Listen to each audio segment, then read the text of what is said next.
Is President Rodrigo Duterte a ghoster? Asked singer Julian SanJose. The Kapuso artist posted it on social media in a tweet with theater actress Gab Pangilinan. The two celebrities were tweeting about Duterte's explanation on his 2-week absence from the public.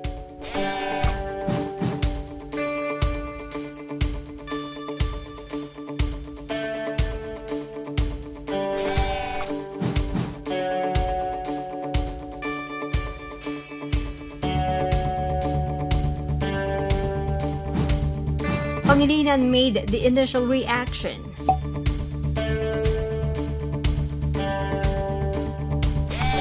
SanJose gave this reply. The apparent frustration of the two celebrities didn't end there.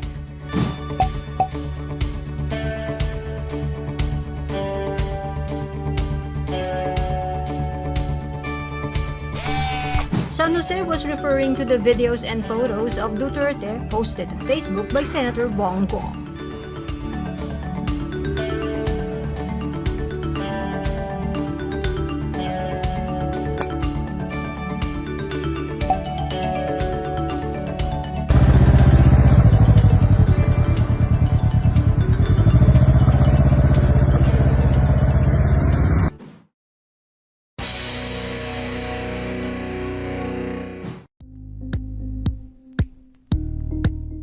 Thank you for watching Politico TV. Please like and subscribe to our channel for more videos.